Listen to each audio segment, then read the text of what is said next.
Here it is. The no nonsense, no emotion, clear cut and dry, complete data driven, non biased video the internet has needed. The most honest video on Zach Wilson ever. Let's do it.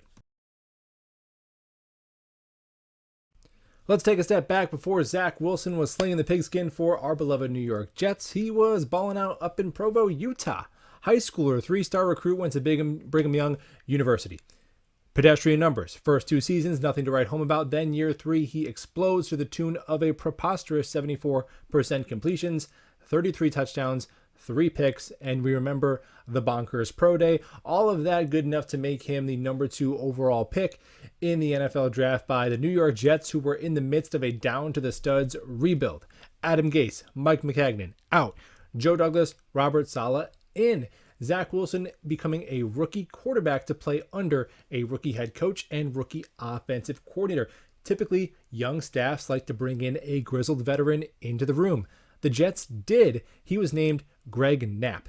And man, working with quarterbacks such as Peyton Manning and Steve Young, Greg Knapp also tutoring the likes of Michael Vick, Carson Palmer, and Matt Ryan. Ask anybody in the NFL anything about Greg Knapp, and they have nothing but positive things to say. Of course, Greg Knapp tragically passed away the summer leading up to Zach Wilson's rookie season. And we don't talk about it a ton because the headline is 3 daughters lose their father and a wife loses her husband. But from the football perspective of it, this was a huge, huge loss for the development of young quarterback Zach Wilson. They later replaced Knapp with Rob Calabrese, a 32-year-old former quality control coach. Although talented, Zach Wilson's coaching staff to start his career, incredibly inexperienced. More on Mike LaFleur in a bit. Let's get to Zach's supporting cast. Starting in 2021, his rookie season, the Jets just simply failed to put a ton around QB Zach Wilson because they were again in the first year of what would be a multiple year rebuild. And many of the pieces that they did add were injured. The injury bug started when top 15 pick left tackle Mekhi Becton went down in the first game against the Carolina Panthers to never return. The Jets were tied for 3rd in the NFL in 2021 with total games missed on the injured reserve to offensive players. Top 3 wide receivers Corey Davis, Elijah Moore, and Jamison Crowder missing a combined 19 games in the 2021 season. Top running back Michael Carter finished the year on IR. Zach Wilson also went down with a knee injury, causing him to miss 4 starts himself. The wide receiver and tight end that took the most snaps for the Jets in 2021, Keelan Cole and Ryan Griffin, who both now have a combined 10 catches in 2022 with their new teams. And of course, Ryan Griffin and Keelan Cole also missed a combined 10 games to injury in 2021 as well. Zach Wilson wore his lumps as a rookie, completing 55% of his completions, 9 touchdowns, and 11 interceptions with 6.1 yards per attempt.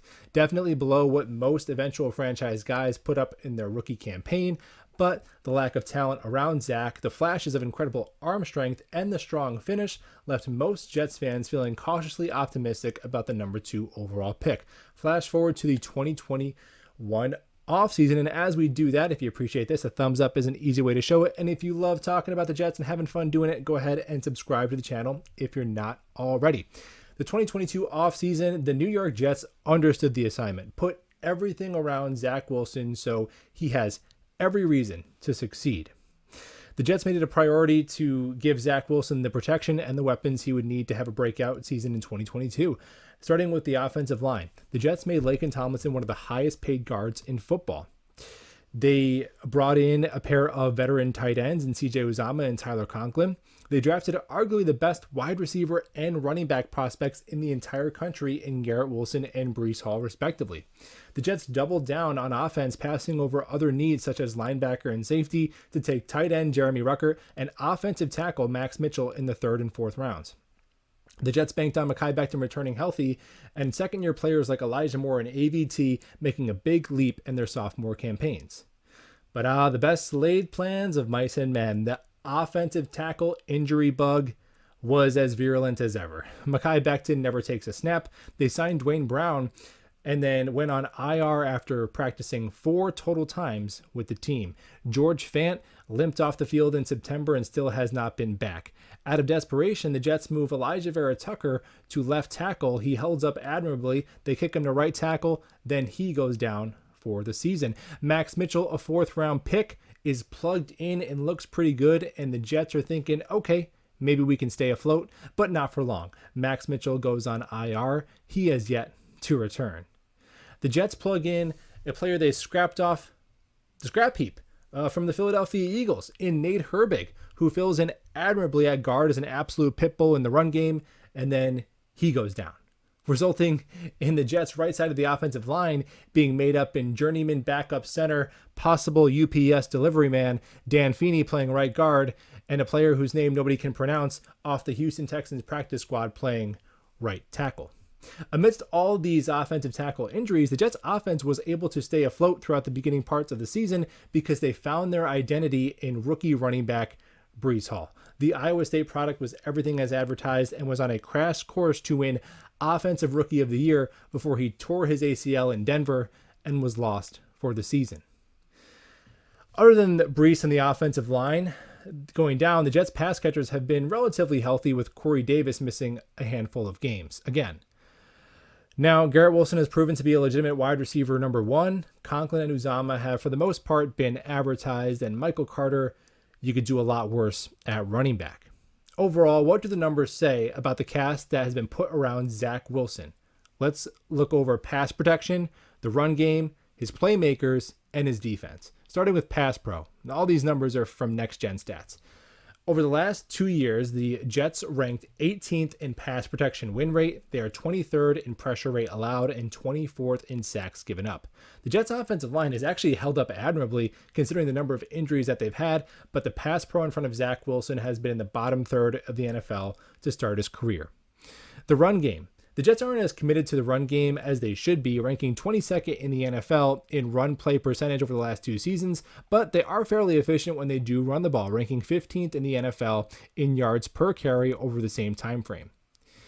The most surprising number I came across was the Jets' ability to make plays with the ball in their hands. Over the last 2 years, the Jets have ranked 12th in the NFL in average yak per reception. So on the rare occasion that Zach Wilson has time to throw, throws an accurate pass, and someone catches it, somebody is likely to make a play. The Jets have had some killer drops over the past 2 seasons. In 2021 and 22 combined, the Jets rank 6th in the NFL in yardage lost to drop passes, but they bail us out with some contested catches, right? Not quite. The Jets catch 44% of their contested balls over the last 2 seasons, ranking 24th in the NFL. The defense around supporting Zach Wilson on the other half of the ball, obviously, right, if they are getting off the field and giving him good field position, that helps. It's a tale of 2 halves. The Jets defense was a bottom 5 unit in the NFL in 2021 and has risen dramatically to a top 10, borderline top 5 unit in 2022. Overall, so far, both years combined, Zach Wilson's defense has ranked 20th in DVOA in his time in the NFL. So far for Zach Wilson, the only thing his supporting cast has done at an above average level is make plays after the catch. Now, one of the biggest concerns with Zach Wilson among Jets fans is, okay, so maybe he's a late bloomer, right? You could say that, but why no improvement? Why is he not getting better from year 1 to year 2? Zach Wilson's completion percentage to the decimal point is the exact same in 2021 and 2022. His touchdown to interception ratio is almost identical as well. Zach has slightly increased his yards per attempt and slightly decreased the sacks he's taken per game, but it's far from the leap that Jets fans imagined going from year 1 to year 2. Even with the injuries, the Jets supporting cast this year is much better than last year. Now, one reason you could point out is the stingy defensive schedule the Jets have faced this year. Last year, the Jets' defensive opponents ranked 21st in terms of the toughest pass defense schedule faced. This year, it's been the 6th toughest. A lot of really good pass defenses that Zach Wilson has faced, including, of course, the New England Patriots twice in 3 weeks. And that might explain why Zach Wilson isn't lighting it up, but the situational numbers don't make that case. Next Gen keeps stats for all kinds of situations: when the pocket is clean, when the pocket is muddy, when guys are open, when they're not. And no matter what situation you look at, Zach Wilson is a bottom 10 quarterback in the NFL in almost any situation or any passing metric that you can find. Now let's get to the most controversial topic. That is Mike LaFleur. Is he a boy genius, or is he completely ruining Zach Wilson? The truth, of course, is most likely somewhere in the middle. The Jets offense sputtered the first weeks of the 2021 season when Mike LaFleur first started calling plays for Zach Wilson. Then we all remember Mike LaFleur goes to the booth. We see creativity. We see trick plays. We love it. Over the last 12 weeks of the 2021 season, the Jets actually ranked 18th in the NFL in total offense. And given the circumstances and the talent and the injuries, you could argue that was an overachievement for the first-time play caller. But just like Zach Wilson, Mike LaFleur hasn't really made that second-year leap that many anticipated. And the offense has felt stale, and we seem to have lacked some of the creativity, and some of those trick plays that we fell in love with last year have gone by the wayside. We mentioned how Mike LaFleur does provide an efficient yet very inconsistent run game. Another common critique is that Mike LaFleur's situational play calling can be problematic. The Jets are one of the worst teams in the NFL in converting on third and short and goal-to-go situations. And the Jets have the second highest depth per target on third and 1 and third and 2 in the NFL. Translation, they're chucking it deep on third and 2 and third and 1, and you don't need to be doing that. Now, one of the offensive coordinator's main goals to support a quarterback is, can you get guys open? And Mike LaFleur, over the past 2 seasons, the Jets receivers are 17th in the NFL in yards of separation per route run. In 2022, that's up to 12th in the NFL. So if nothing else, Mike LaFleur gets dudes open pretty consistently. Now, it's not a perfect comparison, but let's take a look at how some other quarterbacks have fared with Mike LaFleur in this Jets offense.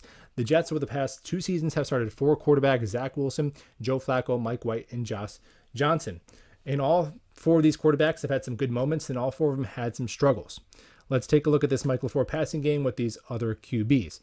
With Flacco, Mike White, and Johnson, the Jets went 1-3, pretty much on pace with their 4-win record last year, with Joe Flacco going 1-2 to start the 2022 season.